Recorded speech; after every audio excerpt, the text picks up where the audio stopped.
Welcome to the Daily Dish with New York Times bestselling author Leanne Ely. Putting vibrancy back into your everyday life and feeding your heart, mind, body, and soul. Join us every day at 1 p.m. Eastern for Motivational Monday, Tuesday's Tip, Wise Woman's Wednesday, Thirsty Thursday, Food Fight Friday, and of course Q&A, where no question is off limits, and Soulful Saturday. Here is your host, Leanne Ely, and the Daily Dish.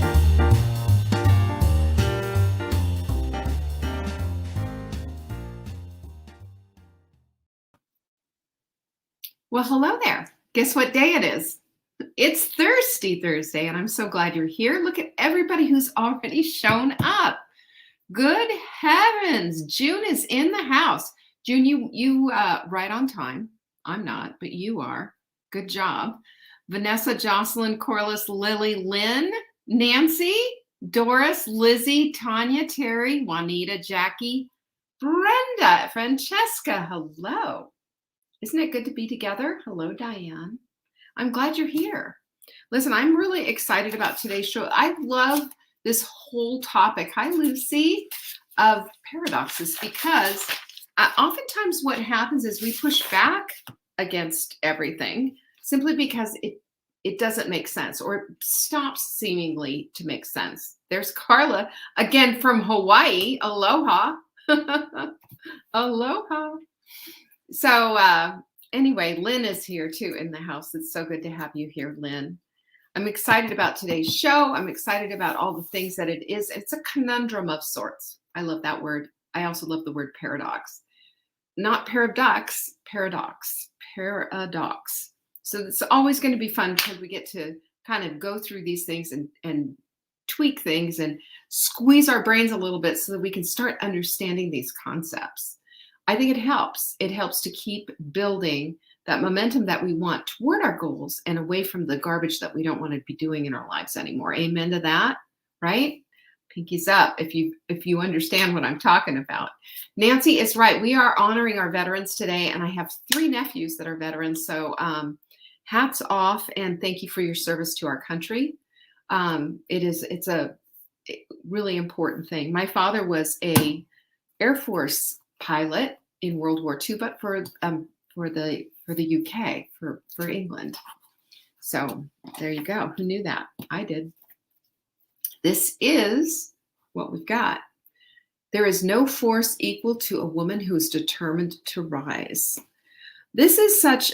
This could be a whole topic for a week. It really could be, because that determination to rise means that nothing's going to hold you back. It's in the face of people saying, no, you can't. And you're saying, watch me, right? Watch me, hold my earrings, hold my bear. I've got this. We need to be these kind of women. We don't want to be rolling over and allowing everyone to walk over the top of us or to ignore us and pretend that we're not there and to brush us aside. I remember one time I was at a conference, and I remember this guy sat down. I was sitting here having a conversation. I was sitting here. There was a chair here and another guy sitting over here. And I was talking to him about he was a pharmacist, and he had a holistic practice in, I think, upstate New York or something. And he was telling me all about it and how it was a little bit different. It was a compounding pharmacy. It was interesting, so interesting. And then guess what?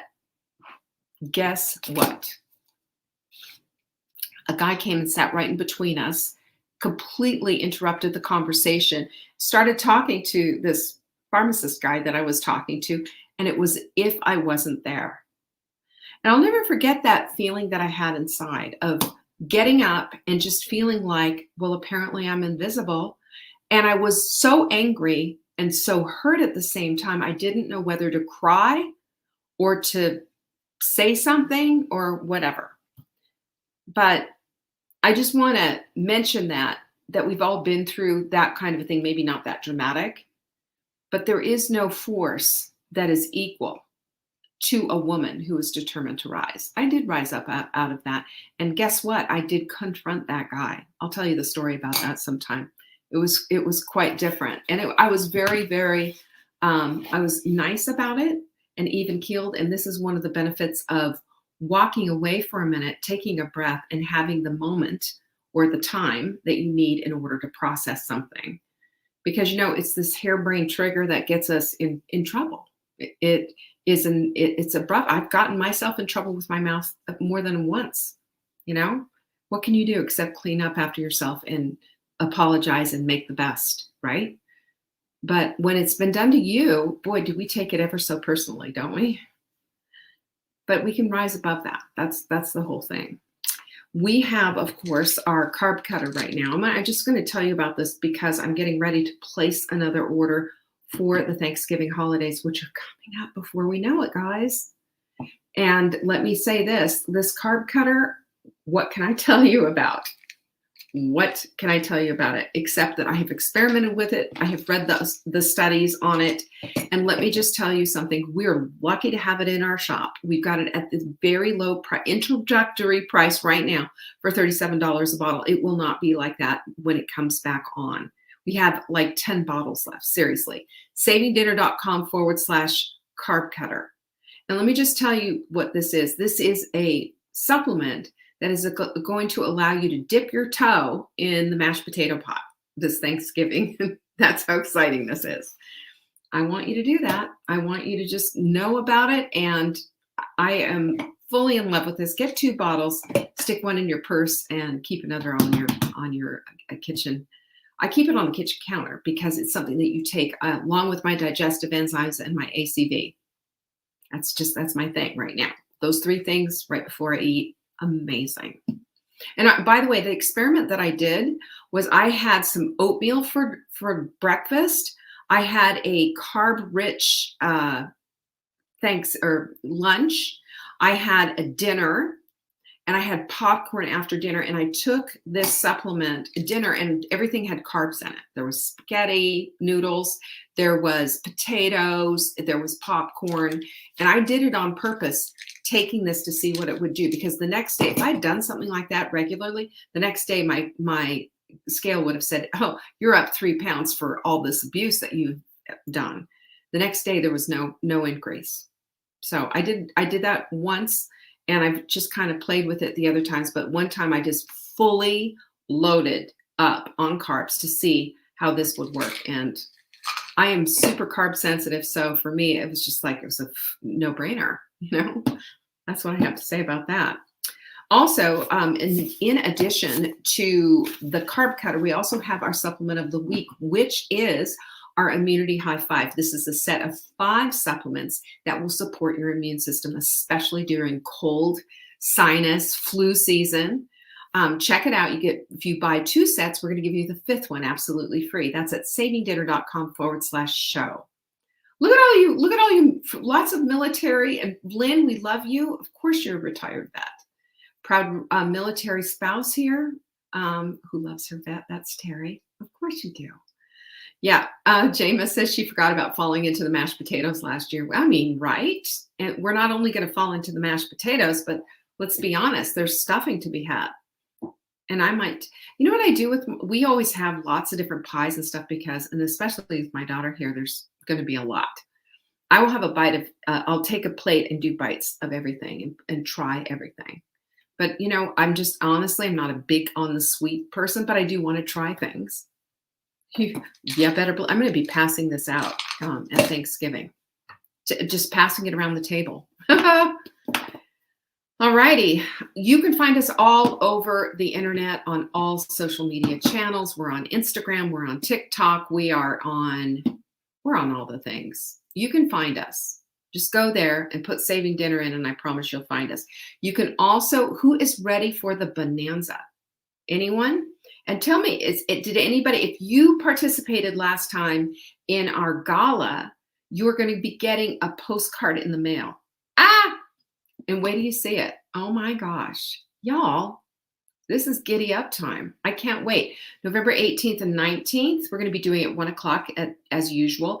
And then we're going to go to Crowdcast and get busy in the evening hours. So 2 shows that day, and the deals are going to be a quantum leap over everything that you've ever seen. I mean, just honestly crazy, crazy.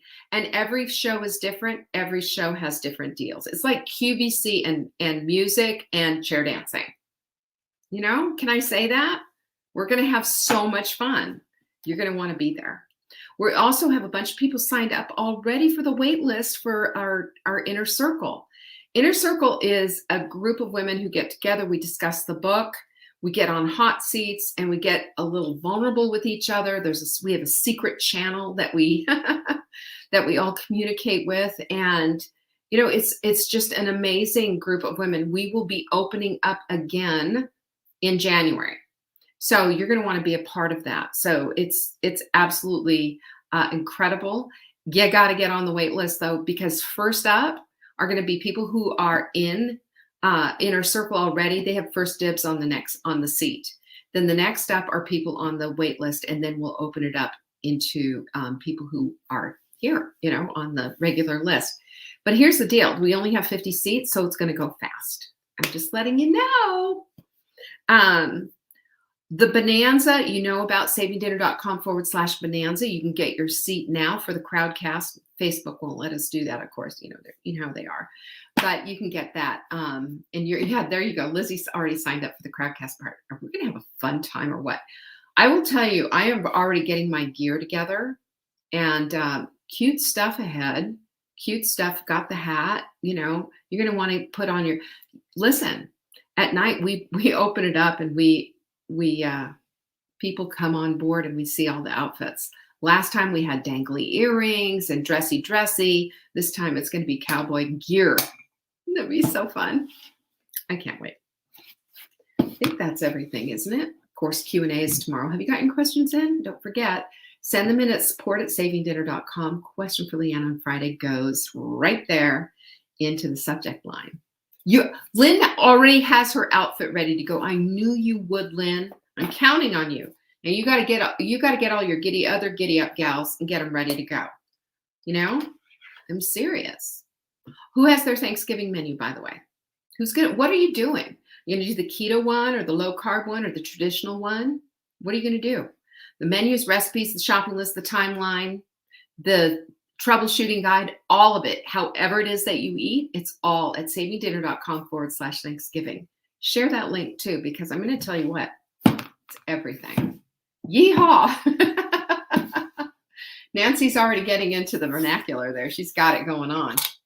Yeah, we will dance our pants off. We'll dance our tushies off is what we're going to do. So let's talk about this stuff that we're going to talk about today. What do you think about that idea? I really love this whole idea of a paradox because, you know, honestly, life is a paradox, isn't it? It's never what you think it is. It's always what starts happening in your life. I will tell you, this is something that I've really been thinking about a lot, especially if you were here for yesterday. We talked about how wise women are deliberate in their practice, because what we found is just practicing isn't enough. Without that deliberate attempt, we lose ground and we get bored and we stop doing it. So if we're going to develop true habits that stick, then we're going to do it in a way that is very mindful and is going to help those habits to stick. Because honestly, can we just admit that's exactly what we're all working on every and all days? It's true. Nobody does it like that. Nobody just has it. But you know what the conundrum with this whole thing is? You know what the paradox in the whole thing is? It's that the disciplined are the ones who become free. Now you think about freedom for a minute. Think about freedom. The paradox of freedom is that you have tons and tons of time. But the paradox of freedom also is that it's too easy when you have so much time and you think you can do it later and you don't think that you have to have it done at a certain time. And therefore, what happens? The time gets frittered away. And the next thing you know, it's the end of the day and you're going, oh my gosh, I haven't done the very thing that I needed to get done. So what is the answer to all of that? Well, the answer is focus.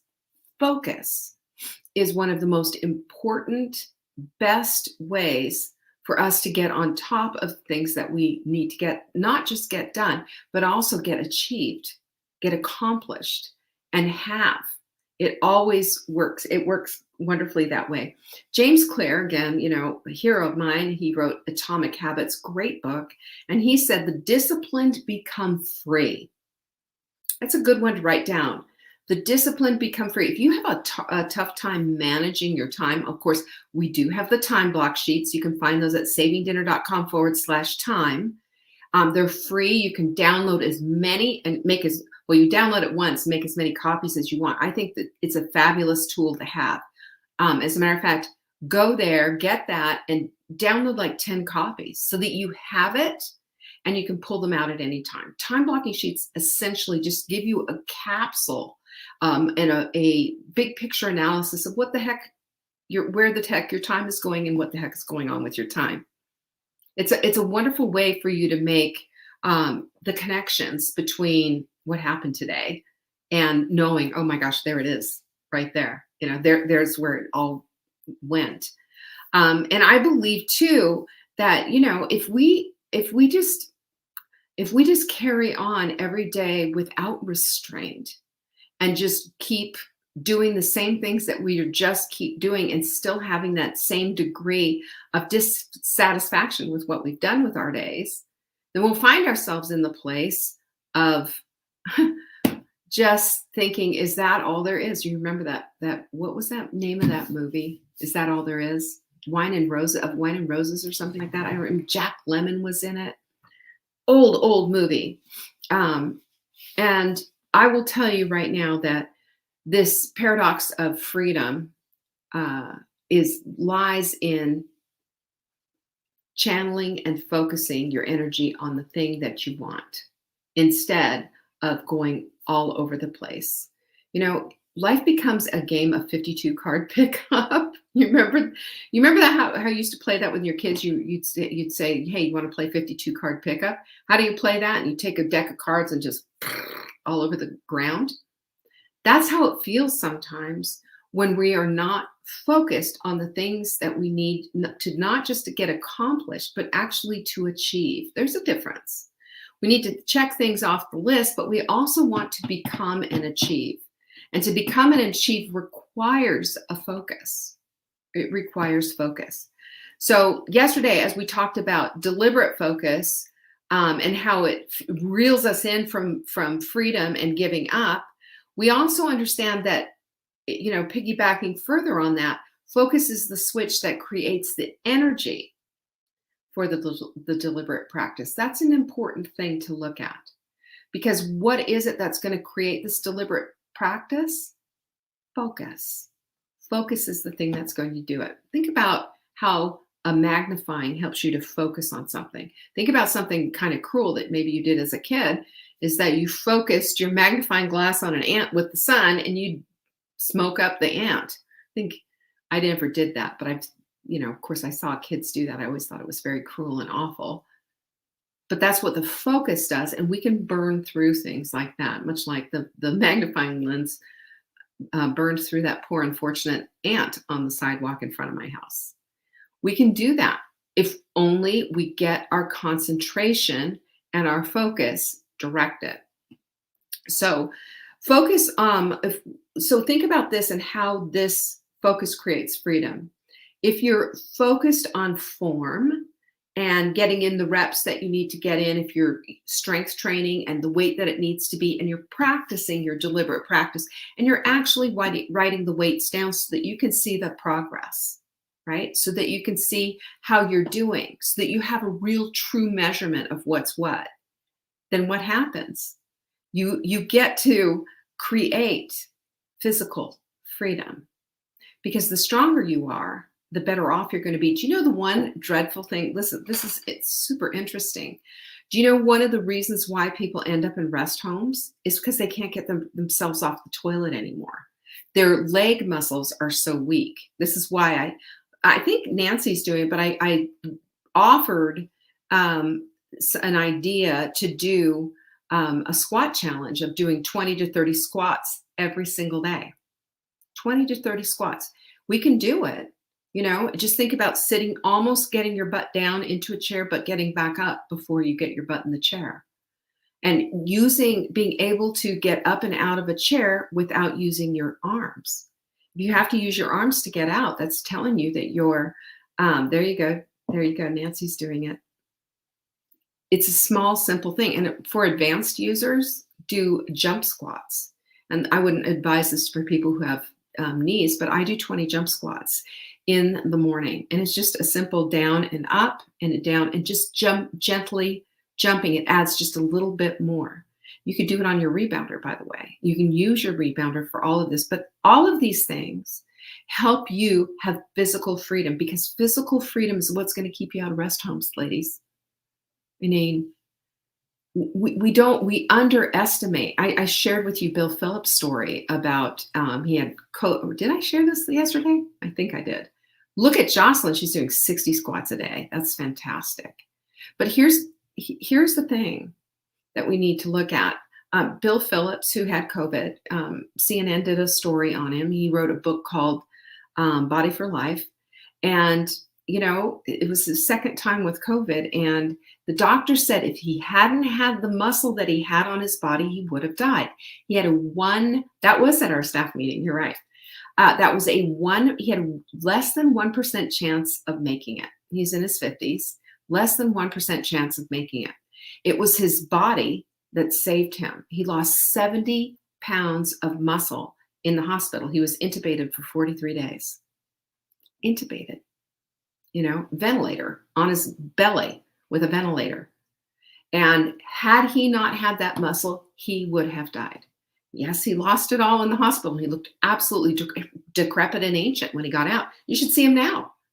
You can find him, Bill Phillips, Body for Life. Just go find him on Facebook, see his story and everything. Absolutely, man of faith too, by the way. Absolutely amazing. And, he's got a message about taking care of your body. And he's not, after this, he's not messing around anymore. And he's calling it out. And what I have, and this is what I shared in our staff meeting yesterday. And I'm going to start sharing. You're going to start hearing more and more about this. We've got to start focusing on our muscle and less on our fat. If we focus on our muscle and building that, the fat will take care of itself. I'm sick of all of it. I'm so sick of it. I'm so sick of, well, I weighed this and I don't. And let me just tell you this right now. Okay. Time out here. I love you. I care about you, but don't freak out about them. Can we stop freaking out about the scale? Pinkies up.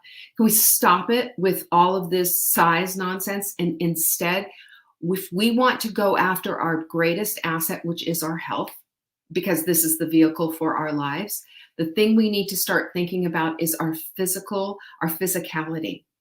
Can you get up out of a chair without using your hands? Can you?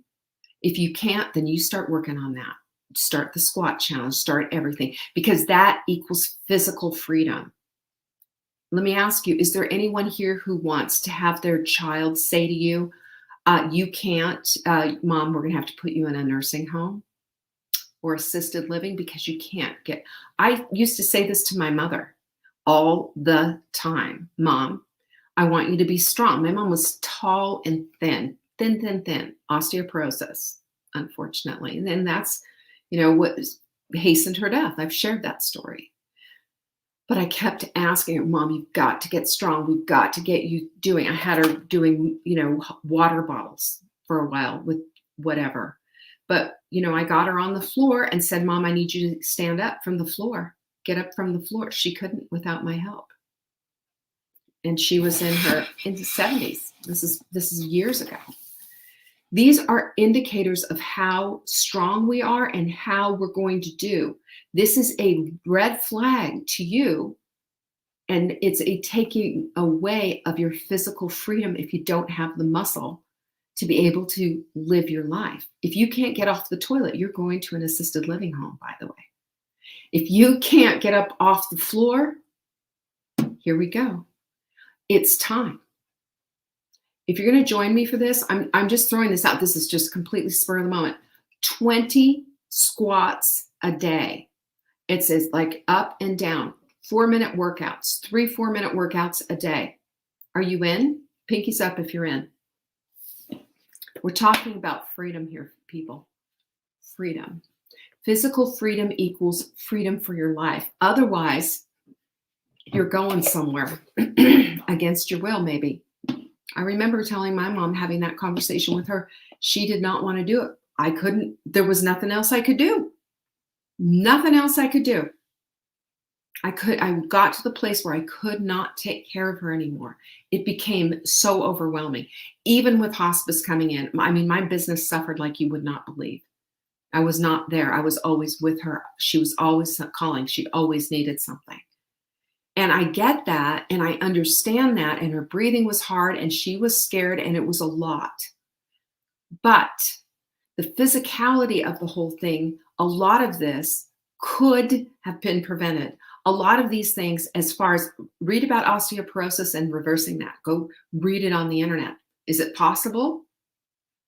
You tell me. Go do some research and find out. To save your bones, you save your muscles. And you save your muscles, you save your bones. It's that simple. And these are the things that we need to do. So start today. Okay? Yeah, pinkies up. Focus is also on saving. What does that help you do? It helps you to save money. If you're focused on saving and you're dropping, X amount of dollars in your IRA every month, guess what? You're going to see that little nest egg grow, aren't you? You're going to see that thing grow. This is what happens. This is what happens. And when we focus on learning, what do we get? We have intellectual freedom. We are no longer being led around by memes on Facebook. Good grief. Some of the stuff, some of the garbage that we believe and buy into are generated by bots. They're not even real people. And these people that people argue with, these trolls, bots, not even real people. Do you know, I saw a thing, was on 60 Minutes, and they were talking about how artificial intelligence now makes these conglomerate faces of people that aren't even real people. They just put stuff together to make a person. And that person is the meme or the avatar for this made up person who lives somewhere in Michigan, and they really don't. They're in Romania somewhere, and they're bots, and it's all AI. So I say artificial intelligence, maybe so, but let's not we need to be intellectually smart and learning at all time. And when we are the ones learning and we're finding out about things, we're not duped. We're not brought in by this meme or this Facebook post or whatever. The amount of false information that's out there is mind-boggling. We've all been pulled in, all of us. Not one hasn't. Not one. And I can't tell you how many things people have sent me. And this is the thing that we need to know. In order to achieve this intellectual achievement, we have to be readers. We have to be watching intelligent programming on television. We have to be, we have to stop all the stuff and all the fighting and all the other stuff. And social media is not a good place for your information, by the way. It's just not. Social media, I think we lost our purpose with social media. It used to be in community and to share pictures and to be loving and lifting each other up. Well, you can if you choose that track.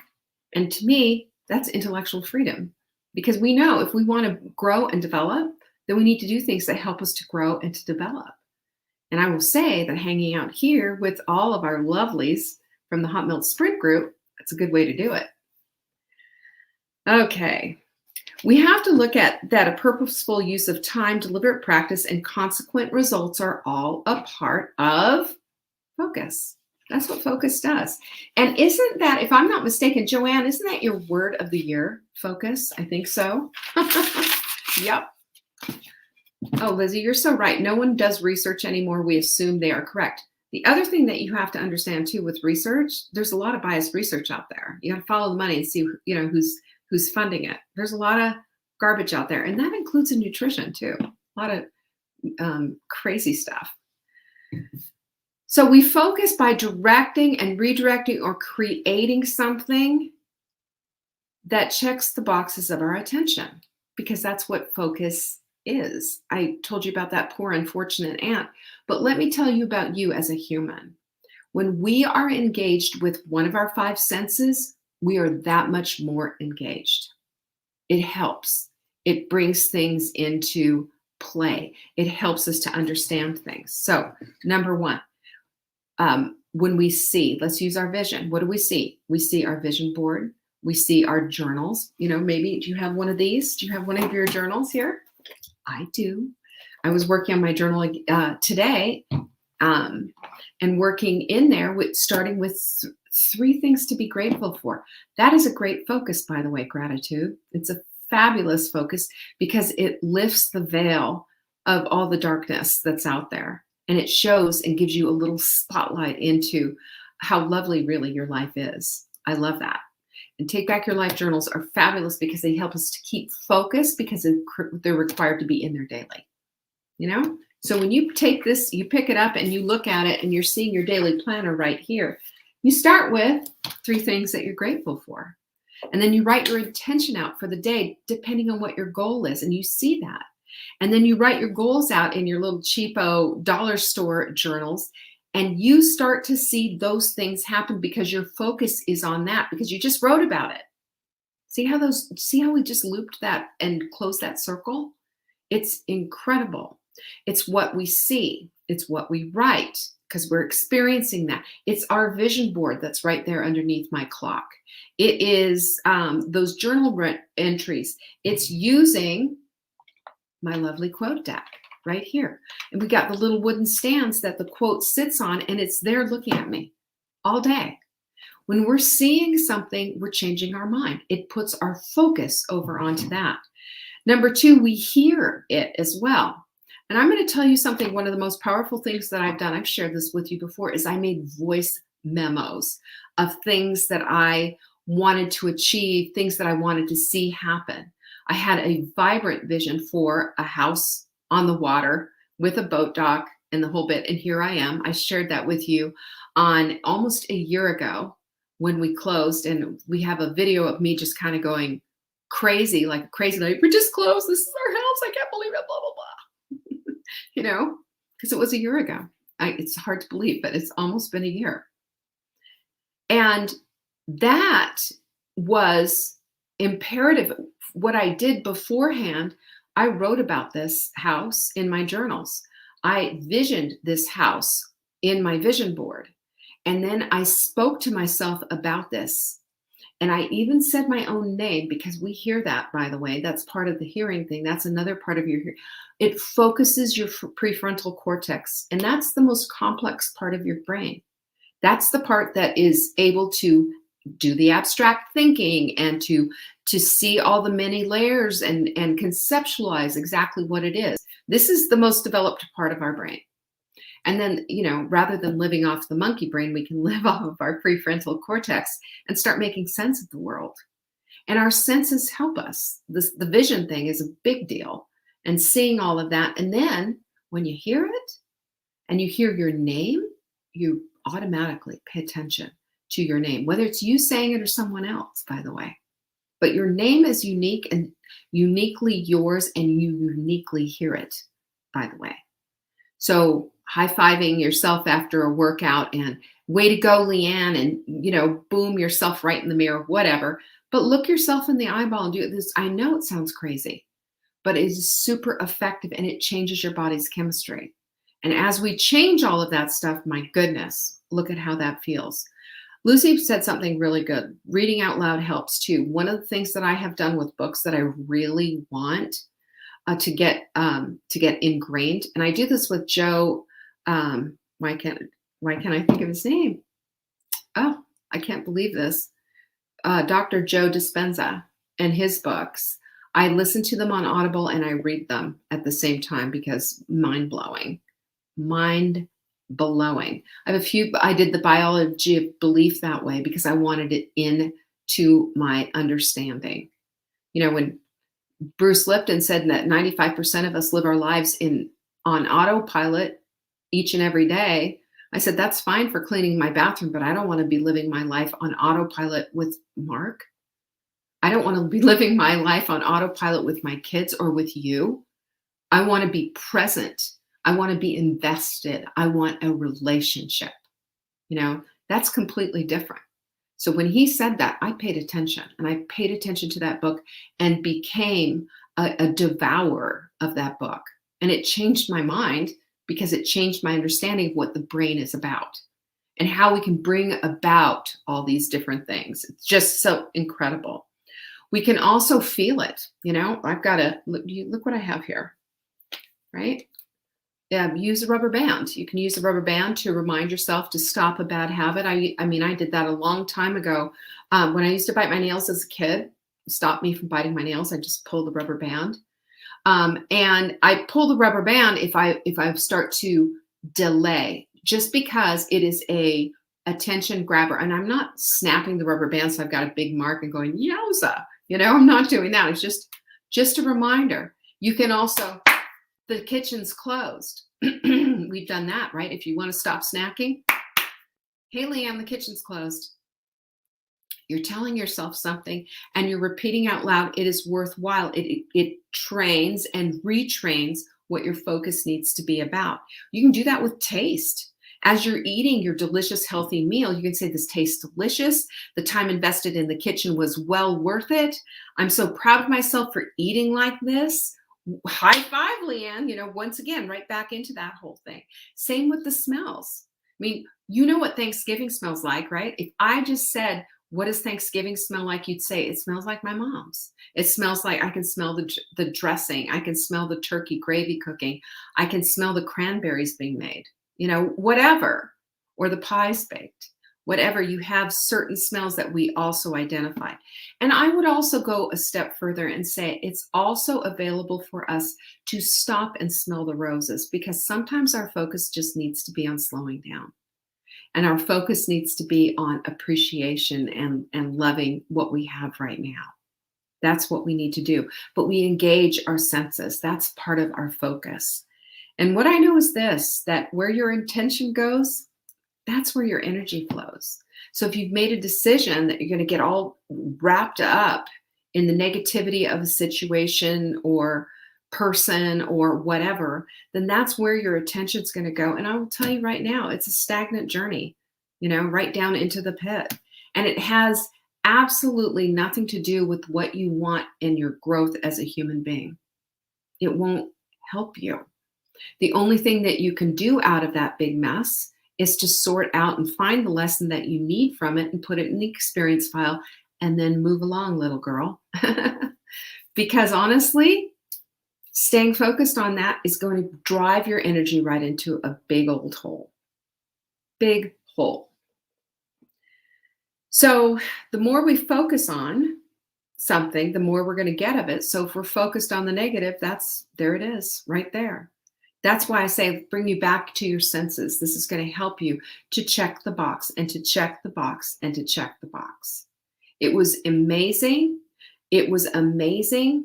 And it was more amazing to do this and to see how the clarity of such a focus can completely change everything. And, I'll share this later, but I've been working on my new goals for what I want in 2022. Yeah, it's time. It's time to get ready for that. And I have slightly new, very more specific focuses. I'll share that another time. But it's very interesting how we expand, and this, what you focus on expands, right? And what you dwell upon soon becomes your destiny. So if what we want is all wrapped up in your goals and all wrapped up in this focus, you're going to get there. Sometimes a little less is more. We have the ability, by the way, at any time to focus on exactly what it is that we want and to reject the other stuff that we don't want, believe it or not. Because I think oftentimes we think that we're being led around by our nostrils, but we're not. So you get more by focusing on less too. You understand that too. That's another paradox of focus, because focus means a point of concentration. You can't do that multitasking. The only multitaskers in your house are things that I call the indentured servants. You've got your dishwasher, you got your washing machine, you've got your what else? You got an oven, crock pot, whatever. It's not been unusual that I'd have them all going at one time. And that to me is the ultimate expression of multitasking. And I'm very grateful, very grateful. So here's what we need to do to get focused. I'm going to give you some things. Let me see what I have here. I've got 5 things that are going to help. You ready? Number 1, you need to have a brain dump and get all of it out on paper. And when I say a brain dump, I'm saying get it all out. Sort it later, but just get it out. Let it just be this random thing. It's like when I sit down to make like a grocery list for something, a project, dinner or a dinner party that I'm doing, I'll dump it all down, every bit of it, just onto a piece of paper, and I'm sending Mark to the grocery store or something like that. Then second pass is I'll go through and I will go through and I'll categorize them just ever so slightly so that all of my produce is together, all my dairies together, all of my, etc., meat, etc., is together. Makes sense, right? Makes it easier. But what this does is it frees up space in your head so that you're not going, oh, but I've got to do this. Oh, and then I got to do that and this and that and this and that. We do that. That's what happens. We ping pong all over our heads, just like a pinball game. And, I don't know about you, but I'm not a pinball wizard. I'm not real good at this. So we got to get rid of that, dump it all down, put it on paper, sort it later, but just get it out there so you can have some room to think. Number 2, multitasking. Remember, who's that for? Indentured servants only. You are not a multitasker. Let your indentured servants do that work. The other thing is, and also think about this. We have to think about our thinking, and then we have to apply our thinking to our focusing. And all that means is that once we've done this brain dump stuff, then we have the ability to think, and then we have the ability to say, yes, this is what I want to do. This is where I want my focus to go, or not, depending on what it is after we sort the brain dump list. Number 3, what do you want to achieve rather than what do you want to get done? Ooh, this is a good one, because, what do you want to achieve? And here's the difference on that one. Do you want to just clean up the kitchen? Well, that's a task. That's different. Or do you want to start creating systems like mise en place? Mise en place means everything in its place so that you pull everything out that you need to cook your meal. And then you reverse mise en place so that you can put it all back. And it's easy that way. I do this every single time. When I cook, what I do is I pull it all out, including your cutting board, your everything that that you're going to need, the saucepan to cook in, and the food. And then as I use the food, I put it all in one place. So that it's just like opening up the refrigerator and going boom, boom, boom, boom, boom. It all goes back instead of boing, boing, boing, boing, boing. Not necessary. You don't need to do that. What you need to do, and what the important thing to do, is being able to stay concentrated on what it is that you want to do. Because what you want to do is to create a system so that you're not having to constantly remind yourself to clean up the kitchen. It becomes part of what you do. You have a system for it. Number 4 is create big projects instead of huge task lists. Okay, so here's an example. Say you're going to say you want to clean out the garage, and the garage is just a disaster. How are you going to do that? A lot of times what happens is, let's just clean out the garage and blah, blah, blah. And sometimes that works. But if you create it into an event, invite people to participate in it, people will show up properly dressed, for a big clean out. You make a list of the supplies that you'll need. You'll need big trash bags and boxes for donations, and make a plan. What are we going to do with all this stuff? Do we need hooks to hang ladders up on the walls and bicycles and such? Do we need storage containers? What do we need? It forces you out of this, let's just get this thing cleaned up, to actually making a plan. And then the tasks come along easily because you're thinking already in terms of What are we going to do with these bikes? We're going to hang them on the wall. What are we going to do with all these random Christmas stuff everywhere? We're going to put them all in containers and stash them in certain colored containers all over here. One of the things that I used to do is I'd have them numbered, 1 through 5. This is when I had all that stuff. I don't anymore, but I used to have huge containers of Christmas stuff, and I got rid of a ton of it, but they were numbered 1 through 5, and I had 3x5 cards that had an inventory of what they were. That was Emily Barnes who taught me how to do that. Anybody remember Emily Barnes? I wonder what she's doing now. But she had all these organized things. She was just lovely woman, very, very sweet lady. But that's exactly what you do with this kind of thing. And the tasks come along easily once you've got the big stuff. Because number 5 is you have to focus on the framework. The framework is the thing that gets you through any project, just like a puzzle. You've got to look at the big picture first. That's the top of the puzzle piece. You got to put the edges down. That's the framework. And then you just keep, after that, it's easy to keep going because it's set up. So the paradox is moving boldly in the direction that you want, but it becomes easier as you put the framework down that needs to happen for the focus to be able to get in there and get it done. Boy, did we go late today. I hope you enjoyed that. I love doing this stuff, by the way. I hope it was helpful. And I'm here for you if you need me, by the way. Don't forget that our Thanksgiving menus can be found at savingdinner.com/Thanksgiving. And don't delay on the carb cutter. We are going to order more, but savingdinner.com/carb cutter to get yours today. Not very many bottles left. Peace be with you. Thanks for watching. You can find us on YouTube on the Saving Dinner channel or on the Saving Dinner Facebook page. Check back daily for new episodes, Monday to Saturday at 1 p.m. Eastern. If you missed the live show, you can watch the replay. Until next time, pinkies up.